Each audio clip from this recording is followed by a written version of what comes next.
বাংলাদেশে যদি একজন ব্যক্তি থাকে এখন সারা বাংলার মানুষের জন্য, সারা বাংলার ফেসিবাদ মুক্ত করার জন্য, ইনসাফের বাংলাদেশ কায়েমের জন্য মাথা তুলে দাঁড়িয়েছে, নিজের প্রতি খেয়াল না রেখে কোনো কিছুর আশা না করে, সেই ব্যক্তি ছিল শরীফ ওসমান বিন হাদি।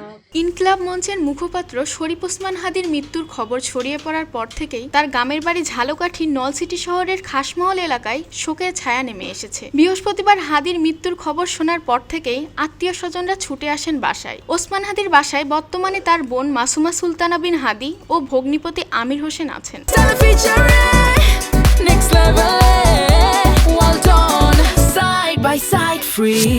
এই সময় হাদির মৃত্যুর ঘটনায় জড়িতদের দ্রুততম সময়ের মধ্যে গ্রেপ্তার করে কঠিন শাস্তির দাবি জানিয়েছেন স্বজন ও প্রতিবেশীরা। আমাদের দাবি থাকবে ভাইয়ের খুনিদের গ্রেপ্তার এবং এই ভঙ্গুর প্রশাসনের পদত্যাগ। বাংলাদেশে যদি একজন ব্যক্তি থাকে এখন সারা বাংলার মানুষের জন্য, সারা বাংলার ফেসিবাদ মুক্ত করার জন্য, ইনসাফের বাংলাদেশ কায়েমের জন্য মাথা তুলে দাঁড়িয়েছে, নিজের প্রতি খেয়াল না রেখে কোনো কিছুর আশা না করে, সেই ব্যক্তি ছিল শরীফ ওসমান বিন হাদি।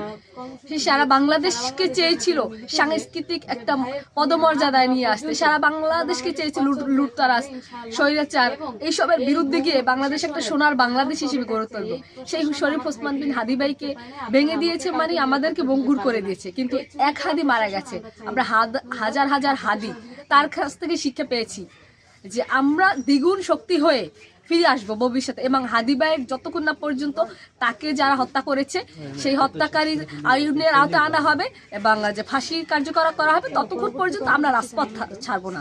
এদিকে হাদির স্মৃতিচারণ করতে গিয়ে অনেকেই কান্নায় ভেঙে পড়েন। জুলাই বিপ্লবের পরে হাদির মতো একজন বীর যোদ্ধাকে কেন নিরাপত্তা দেয়া হলো না, এই নিয়ে প্রশ্ন তুলেছেন অনেকেই। যে চলে গেছে তাকে তো আর ফেরত পাবো না, যে সব যারা এইসব কাজ করছে তাদের দৃষ্টান্তমূলক শাস্তি আমরা চাই এবং আল্লাহ রব্বুল আলামিন ওনাকে জান্নাতের বড় মকাম দান করে। বিচার করতে হবে, বিচার ছাড়া আমাদের কোনো পথ নেই। বিচার করতে হবে, অপরাধীকে ধরতে হবে, অপরাধীর ইন্ধনদাতা কারা তাদেরকে ধরতে হবে, উন্মোচন করতে হবে।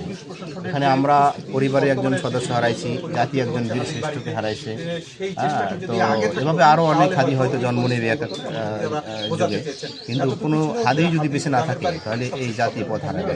এদিকে শরীফ ওসমান বিন হাদির মৃত্যুর খবর শুনে বরিশাল খুলনা আঞ্চলিক মহাসড়কের ঝালকাঠির কলেজ মোড়ে বৃহস্পতিবার রাত 11:30 থেকে সড়ক অবরোধ করে ছাত্র জনতা। এই সময় তারা সড়কে আগুন জ্বালিয়ে বিক্ষোভ করে। ছাত্র জনতার পাশাপাশি বিভিন্ন রাজনৈতিক দলের নেতাকর্মী ও সাধারণ মানুষ রাজপথে নেমে এসে বিক্ষোভ করে। তারা দ্রুত ওসমান হাদির হত্যার বিচার দাবি করেন। হাদি এত মানুষের হৃদয়ে জয় করেছে, এটা হাদি নিজেও হয়তো জানতো না।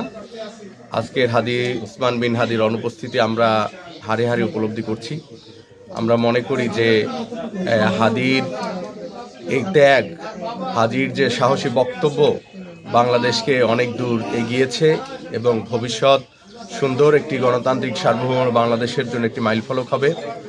আমরা ওসমান বিন হাদির অনুপস্থিতির এবং তার হত্যাকাণ্ডের উপযুক্ত এবং দৃষ্টান্তমূলক শাস্তি চাই, গ্রেপ্তার এবং শাস্তি চাই। শরীফ ওসমান হাদিকে স্মরণীয় করে রাখতে ঝালকাঠি খুলনা মহাসড়কের ঝালকাঠির কলেজ মোড় এলাকাকে শহীদ সৈয়দ ওসমান বিন হাদি চত্বর ঘোষণা করে তা গেজেট আকারে প্রকাশে সরকারের কাছে দাবি জানান নলছিটি এলাকাবাসী। এলো খবরের কাগজ, নিখাত, নির্ভীক, নিরপেক্ষ।